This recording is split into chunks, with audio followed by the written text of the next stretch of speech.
I run a variety of sites which are basically involved in the collection of online history. As a result, I'm somebody who has a very strong relationship with information, the collecting of information, and therefore the collecting of truth, of fact, of history, and in some small amount, collaboration and working together towards a goal. So, the name of this speech is called The Great Failure of Wikipedia. Part of that is branding, because that sounds really exciting, but part of it is also really true.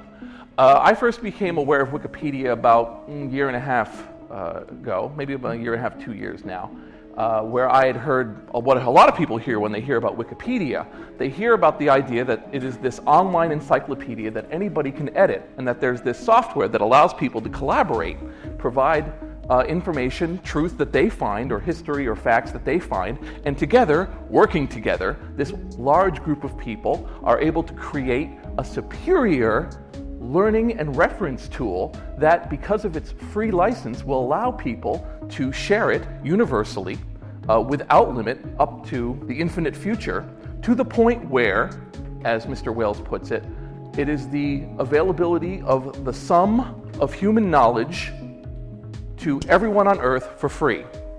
Now, these are extremely lofty goals, and so when one goes to it, one kind of goes on to Wikipedia, finds first of all this ugly color scheme, and then they find that there's this interesting amount of information, in fact, a massive information. The further they click, the more information they find, until they're amazed at just the pure mass of knowledge that seems to be possessed here about the most minor of subjects and the most major of subjects.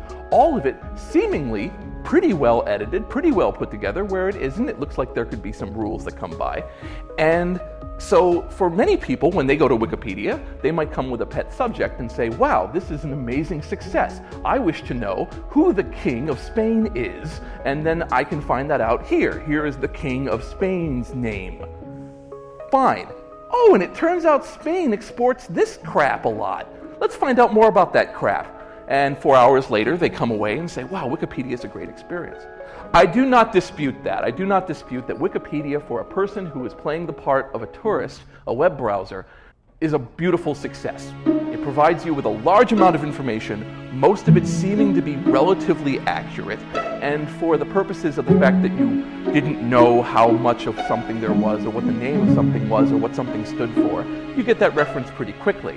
The problem is that once you start to, and I, again, completely buy that if this site was called Jimbo's Big Bag of Trivia, it would have been a fine success and nobody would have had any problem with it. But the problem is that Jimbo Wales, when he put together this mission statement of Wikipedia and the Wikimedia Foundation, he, again, painted it as the sum of all human knowledge presented universally for free.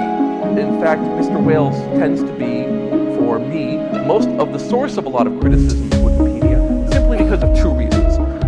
Number one, along the process of putting together Wikipedia, he has put together an excellent vision, but in doing so, while he's given over some responsibility to the Wikimedia Foundation and other parts, he has maintained control of Wikipedia.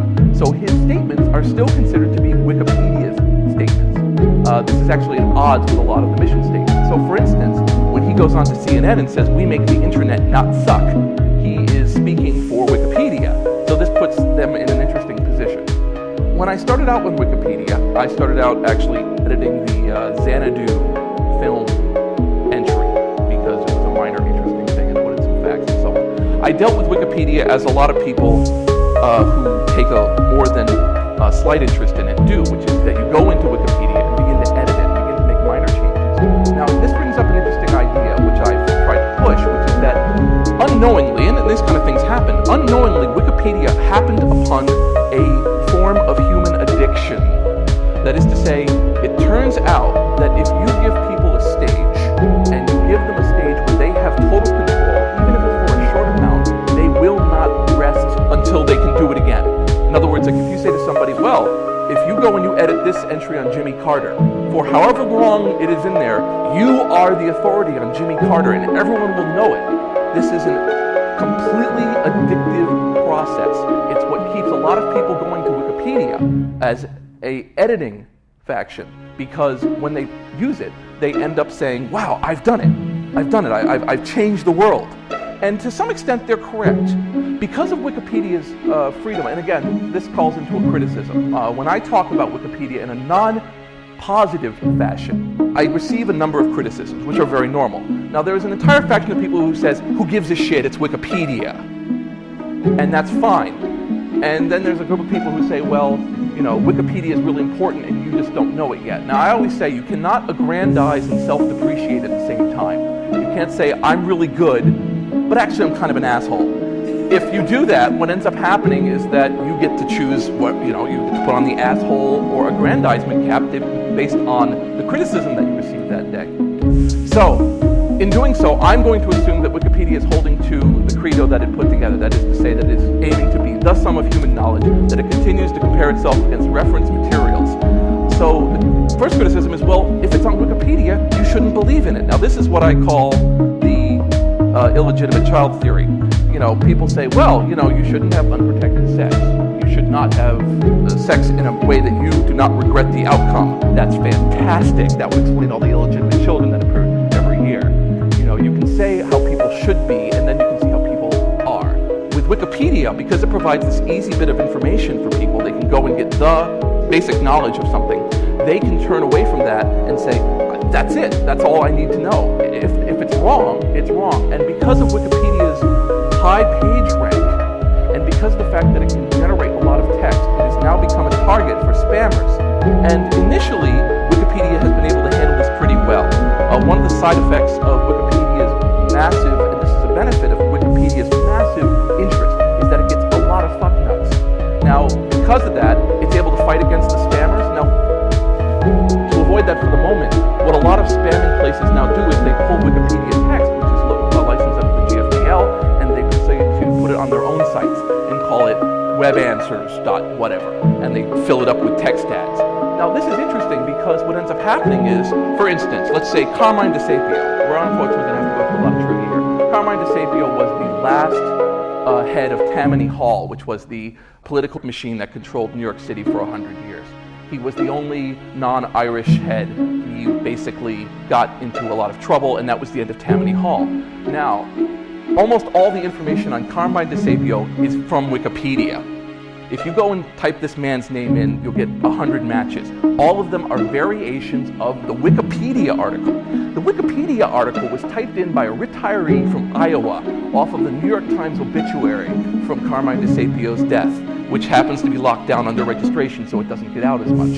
He transcribed it wrong. In doing so, he got the name of his daughter wrong, he got his age wrong, and he got a number of other important facts wrong, all of which are duplicated now throughout the web. Now, who gives a shit? It's Carmine DeSapio. He's the last guy of Tammany Hall. I get it. We're done. And that's the problem, is you have to say, well, which one are you going to do? Self-aggrandize? You're going to criticize. And I'm going to go with criticizing because, again, when you say sum of human knowledge. Now, let's go back into Wikipedia itself.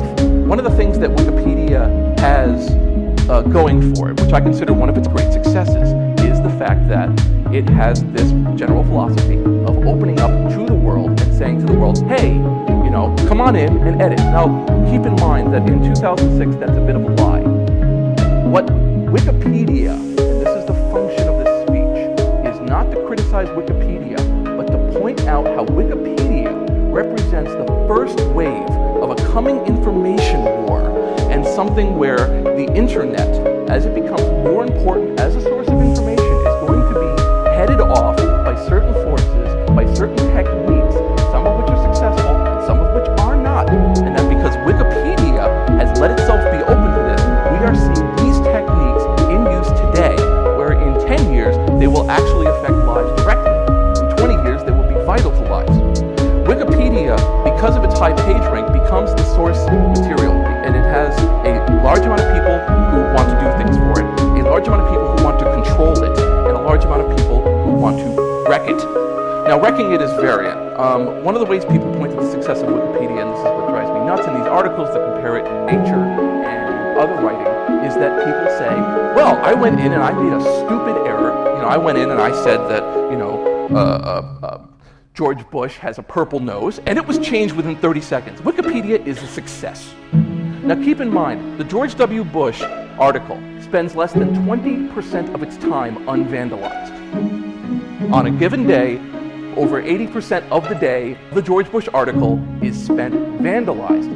How is that handled? How are they able to do that? And the answer is that because of this constant onslaught of vandalism, which we find generally comes from high school students, Singapore, and college students in that order, is because there are a wide variety of bots, scripts, assistant programs that people have written to monitor Wikipedia and to alert them. So when a person comes in and just makes an edit and they don't have a user account, that automatically sets flags on the log. A thing notices that and will automatically undo it.